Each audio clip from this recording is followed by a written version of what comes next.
નમસ્કાર મિત્રો, હું છું દિલીપસિંહ વાઘેલા અને આજે હું તમને રાજકોટ શહેર મહાનગરપાલિકાના વોર્ડ નંબર 13ના ન્યૂ માણીનગર વિસ્તારની અંદર આવેલા એક ગાર્ડનની અંદર હું લઈ આવ્યો છું.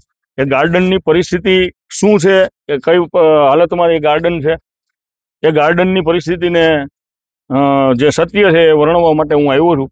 આ રાજકોટ મહાનગરપાલિકાનું એક બોર્ડ છે ગાર્ડનનું.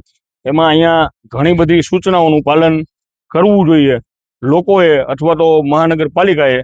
એમનું બોર્ડ છે. આ ગાર્ડનની પરિસ્થિતિ આ છે. અહીંયા આ લોખંડના બાકડા મૂકવામાં આવેલા હતા. આ બાકડો ક્યાંક ને ક્યાંક ઊંધો પડ્યો છે અને આનું જે લોખંડ છે એ સડેલી હાલતમાં છે. આને રિપેરિંગ કરાવવું જોઈએ અથવા તો આનો નિકાલ કરી દેવો જોઈએ. અને સાથે સાથે આ ગાર્ડનની અંદર આ રમતગમતના ઇન્સ્ટ્રુમેન્ટ છે, એ ઇન્સ્ટ્રુમેન્ટની હાલત પણ હું આપને દેખાડવા માંગુ છું. ક્યાંક ને ક્યાંક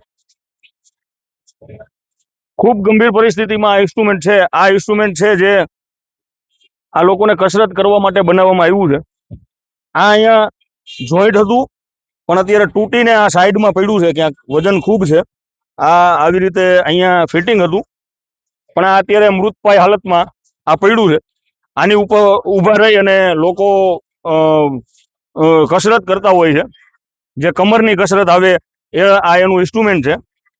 સાથે સાથે અહીંયા જે આ કચરો પડ્યો છે એ પણ સફાઈનો પણ એટલો જ આ ગાર્ડનની અંદર પ્રશ્ન ક્યાંક ને ક્યાંક ઉડીને આંખે વળગતો હોય એવું લાગે છે.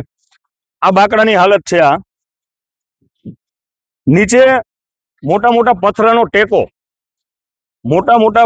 ટેકો આની ઉપર, આ બાકડા ઉપર રાખેલો છે. અને હું મારા મિત્રને કહીશ કે આ બાજુના દ્રશ્યો દેખાડે.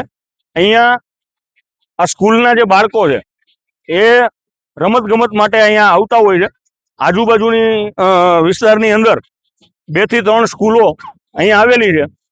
તો એ જ્યારે એનો સ્પોર્ટ્સનો કે પીટીનો પીરિયડ હોય ત્યારે અહીંયા રમત ગમત માટે આવતા હોય છે.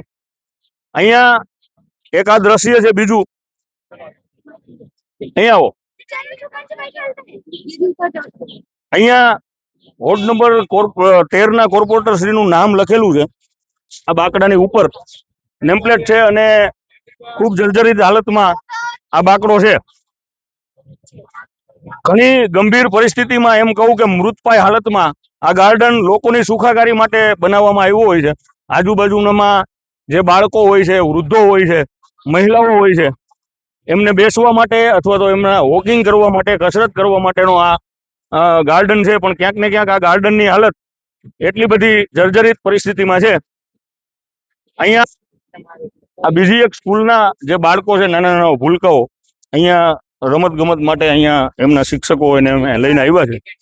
અને એ બાળકોના માનસ ઉપર શું અસર પડે એનું એક ઉદાહરણ હું તમને અહીંયાથી દેખાડવા માંગુ છું. આવો.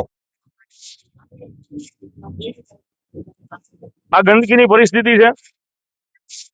હવે સૌથી મહત્વની વાત આ ગાર્ડનની અંદર એ છે કે ગુજરાત રાજ્ય સરકાર એવું કહે છે કે ગુજરાતની અંદર સંપૂર્ણ દારૂબંધી છે. છતાં પણ આ ગાર્ડનમાં જ્યારે નાના નાના ભૂલકાઓ રમવા માટે આવે છે, અહીંયા મહિલાઓ વોકિંગ કરવા માટે આવે છે, મોટી ઉંમરના વૃદ્ધ જે મહિલાઓ છે તે અહીંયા બેઠા હોય છે, સત્સંગ કરવા માટે આવતા હોય છે. એના માટે સૌથી ગંભીર વિષય આ છે કે અહીંયા દારૂની બોટલ મળી આવેલી છે અને એક નથી, 3-4 છે. તો આનો મતલબ સીધો એવો થાય છે કે અહીંયા રાતના કોઈ લોકો દારૂનું પણ સેવન કરે છે. અને બીજી એક વાત જણાવી દઉં, અહીંયાથી 200 મીટર દૂર માલવીયાનગર પોલીસ ચોકી છે. અહીંયા સ્થાનિક લોકો મારી સાથે છે, એમને આપણે પૂછશું કે એમનું શું કહેવાનું છે આ ગાર્ડન વિશે. જી ભાઈ, તમારું નામ? ભવાનભાઈ સિંગાળા. શું કહેવાનું છે આ ગાર્ડન વિશે તમારું? ગાર્ડન સરસ છે, પણ ગાર્ડનમાં તકલીફ એક જ છે કે અવાવરું તત્વો આવી અને અહીંયા દારૂ પીએ છે, ગાંજો પીએ છે. આજે જગ્યાએ અમે બેઠા છીએ ત્યાં જ, એટલે આખા બગીચાની અંદર બેન દીકરી હાલવા નીકળે છે અહીંયા વોકિંગ કરવા, એને બહુ તકલીફ થાય છે. અહીંયા સાફ સફાઈની કઈ વ્યવસ્થા નથી, ડસ્ટબિનની કોઈ વ્યવસ્થા નથી. એના વિશે ક્યારેય રજૂઆત કરી? ઘણી વાર રજૂઆત કરી પણ હજી સુધી કોઈ આવ્યું નથી. તંત્ર જાગ્યું નથી.